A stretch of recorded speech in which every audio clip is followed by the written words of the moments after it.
of our presentation is Acoustic-orthographic interface in L2 phonology by L1 Cypriot-Greek speakers.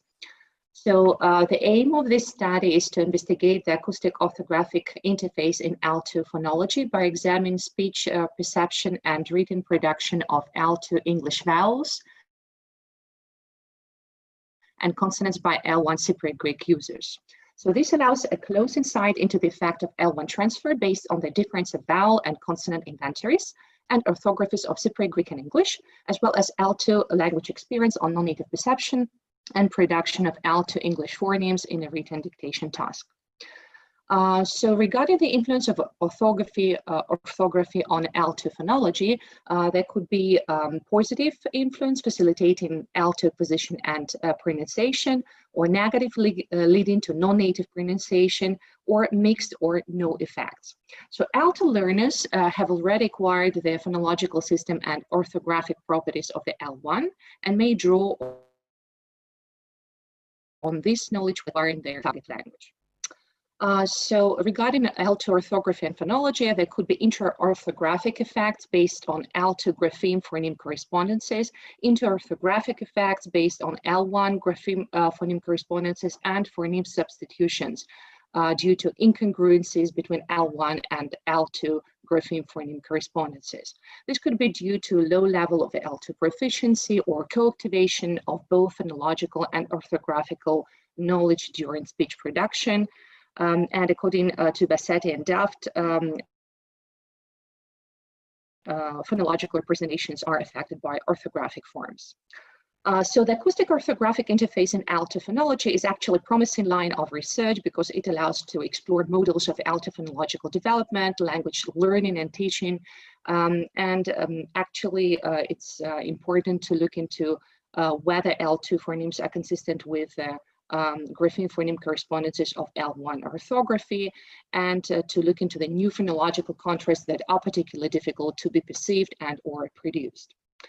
Previous research on phonological perception and production was focused on L1 grapheme phoneme correspondences, the L1 phonotactic rules, the L1 graphophonic phonological transfer of knowledge of alphabetic and phonetic phonological system in L2, previous experience with words regarding orthographic knowledge, cognate words, words with irregular pronunciation, and L1 transfer. Let's look now into the phonological system of Cypriot-Greek and English. So Cypriot-Greek has 5 vowels, while English has more than 20 vowels divided into short and long, making up monophthongs, and there are also the diphthongs. Regarding the consonantal system, there are 24 consonants in English, which are differentiated by voicing into voiced and voiceless consonants. And there is a more complicated consonantal system in Cypriot-Greek, as besides the distinction between voiced and voiceless consonants, there are singletons and geminates that are differentiated by consonant length. So here you can see their English and Cypriot-Greek consonantal system. If we move forward to the orthographical system of Standard Greek and English, first of all, we need to say that Cypriot-Greek does not have its own established orthography. It lacks a standardized and codified system for writing. So the orthographic system of Standard Greek is shallow or transparent with only a few exceptions, while English orthography is deep or opaque. Standard Greek has 24 graphemes that can account for 33 phonemes, and each grapheme has one reading, and grapheme phoneme correspondences are regulated by rules, while English has 26 graphemes that can account for 44 phonemes, and English writing and pronunciation cannot depend on one-to-one grapheme phoneme correspondences. So here are our research questions. So the first research question, is there a difference between perception and production of vowel consonant phonemes in L2 English by L1 Cypriot-Greek students? And what is the effect of word frequency, the number of syllables in a word, the position of a sound in a word, and the characteristics of acoustic input, male versus female voice? The second research question is, how does the first language, which is L1 Cypriot-Greek, orthographical and phonological system affect the perception and production of non-native English vowels and consonants? And what is the effect of the orthographic systems when we know that English is deep and Standard Greek is shallow? on the perception and production of L2 English vowels and consonants. And the third research question deals with the factors. What are the factors? Age of onset, gender, quantity, and quality of L2 English input, L2 English proficiency that influence the perception and production of non-native English vowels and consonants. Here are participants. So you can see the age of onset here of learning L2 English, gender, visits to English-speaking countries, contacts with people by using English, university, and the number of the participants was 70, and the level of proficiency. In this study, word dictation task was implemented to test L2 English vowel and consonant perception and production of sounds by L1 Cypriot-Greek students, their word recognition skills, and accuracy of decoding acoustic speech signal into words. The dictation task had 120 test items, 60 for vowels and 60 for consonants. There were 10 conditions for consonant sounds, 6 test items each, and 10 conditions for vowel sounds,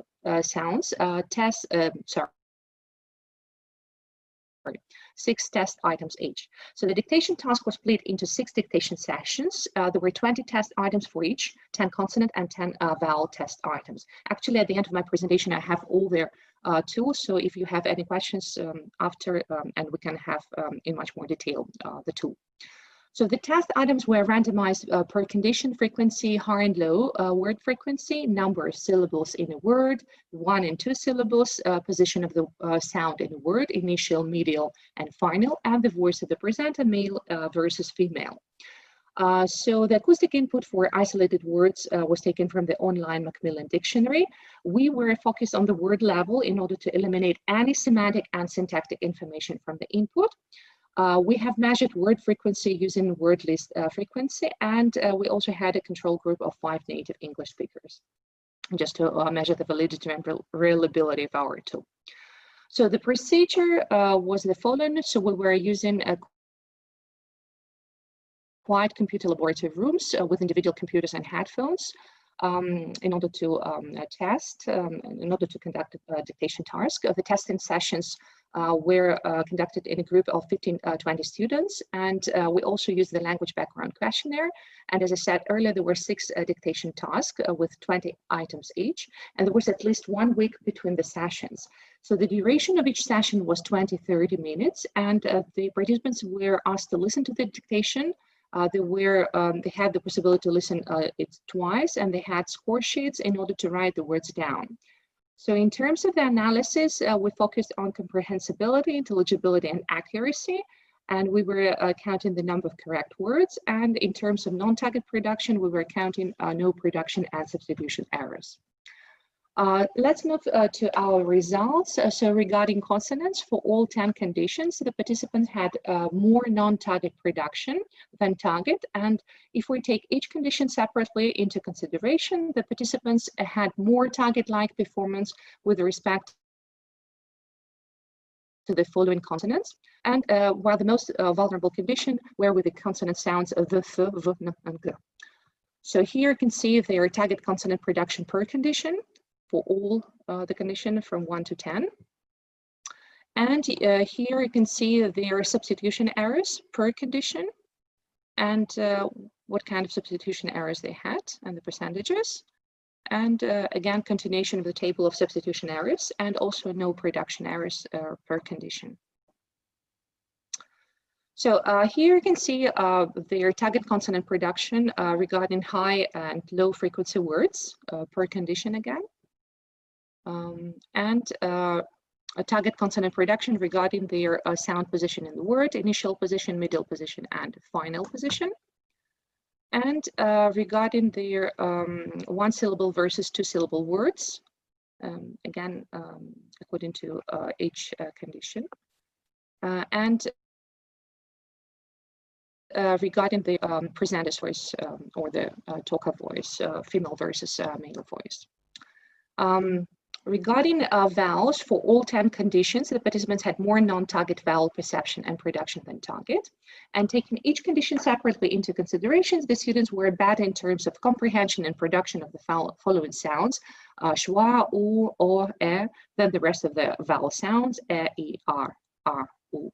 And the most vulnerable condition was So here you can see their target vowel production per condition and substitution errors per condition and the percentages. And again, substitution errors and then no production errors. So these graphs shows the target vowel production high versus low frequency words.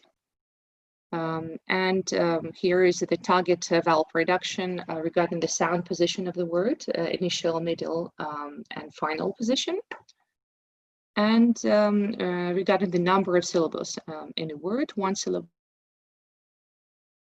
and two syllables. And again, regarding the voice of the presenter, male versus female.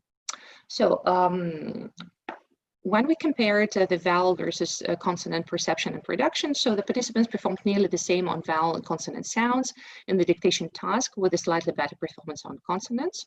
So we found some statistically significant difference. And we found that participants had more target-like comprehension and production for both vowels and consonants for high-frequency words rather than for low-frequency items. And we had paired samples t-test analysis. And they also had more target-like comprehension and production for both vowels and consonants for word initial position rather than for word middle or final position. So they had more target-like production for vowels for one-syllable words, but for consonants for two-syllable words. And they had more target-like production for vowels when the words were presented by a female voice, while it was an opposite situation for consonants. So here you can see the overall production for vowels and consonants, target, non-target production regarding the frequency of the words, target, non-target, position of their sound in the word, initial, middle, and final, the number of syllables in the words, and the voice of the presenter, male and female. So we found that age, L2 English proficiency, years of learning L2 English, and visits to English-speaking countries seem to be significant factors. The results showed that the dictation task seems to be quite difficult for students due to differences between the L1 Cypriot-Greek and L2 English phonological and orthographical systems, which is in line with Flagger as well as Best and Tyler 2007. There was a high percentage of no production and substitution errors, and the participants had more non-target word transcription results for both vowels and consonants. So this could be also due to a very strict coding system that we implemented, because we only counted accurate word recognition and word transcription that was measured as target-like performance. So with respect to consonants, the participants had bad perception and reading production of words with silent h, and there are no, probably the explanation is that there are no silent letters in transparent Cypriot-Greek orthography or standard mnemonic Greek orthography. So high scores were achieved in terms of perception and production of the following consonants: voice alveolar fricative sound, voice alveolar plosive sound, and voice alveolar approximant sound. And the most difficult consonants for perception appear to be voice interdental fricative, voiceless interdental fricative, voice velar nasal sound, and voice velar plosive sound, which is in agreement with our previous research in 2019. With respect to consonants, the participants had substitution errors, and which were actually based on the similarity or contrast of voice feature and manner of articulation. And there was a strong effect of word frequency, as high frequency words elicited more target-like answers. Maybe this could be due to the advantage of low frequency words in terms of the amount of acoustic cues accumulated over time. So we didn't find clear relationship between the position of the sound in a word, number of syllables in a word, and characteristics of acoustic stimuli and the student's task performance. As for vowels, so the participant had higher level of perception and production of the long vowels, u, or, and the short vowel, schwa. And the most vulnerable for perception and production long vowels were the central unrounded the low back unrounded r, the high front unrounded e. And in terms of short vowels, these were the low front unrounded a, the central mid and rounded R, the high back rounded U. And this can be due to the differences between English and Cypriot-Greek phonological and writing systems. And in Cypriot-Greek, there is no long-short vowel distinction, while the schwa sound is absent. So these findings can support the speech learning model by Flagge. So with vowels, the participants had both no reduction and substitution errors, and these substitution errors were based on the similarity of plus minus back and plus minus round and duration features, which is in line with the findings by Linguistics 2009. And there was a word frequency effect on vowel perception and production, as high frequency words triggered more target-like test performance. So other factors such as number of syllables in a word, position of the sound in a word, and acoustic input characteristics do not influence the written transcription of L2 English words. So both consonant and vowel data of this study support the idea of Bassetti and Atkinson 2015, Bassetti 2017, and Young, Schulter, and Langer 2015 about the negative interorthographic effect on L2 phonological representations and L2 sound perception and production. The results can also partially support the perceptual assimilation model of L2, as some L2 English sounds were perceived as equally good or poor instances of the same L1 phoneme. So the following consonants, the, they were substituted mainly by de, the, they were substituted by to, and vowels such as and were substituted by r, r, were substituted by r, and here you can see that long vowels or r, u, they were substituted by or and a, and the sounds are substituted by m, and you can see the following e and u were substituted by long vowel u, and e and u were substituted by short vowel sound e. So statistical analysis showed that age, L2 English proficiency, years of learning L2 English, and visits to English-speaking countries are statistically significant factors for target vowel and consonant sound perception and production, though not for all conditions, which is partially in accordance with Flagge and Carlet and Ratto in 2015. So we found a kind of effect of a torque information. So words pronounced by a female speaker elicited more target production of vowels, while the ones pronounced by a male speaker resulted in a more target production of consonants. Of course, this study has certain limitations, and of course, it has implications for future studies. So this study does not include a representative group of Greek students. Further studies are required, and we need to have participants who belong to different age groups from both public and private universities recruited for a greater variety of speech perception and production tests with L1 and other linguistic backgrounds. And of course, this study has important teaching and learning implications, as language teachers and students can benefit from awareness that L2 orthographic input can support or interfere with L2 pronunciation development. So L2 teachers should use L2 orthographic written input to support students' perception and production abilities, especially for difficult, novel sounds and contrasts. And thank you very much for your attention.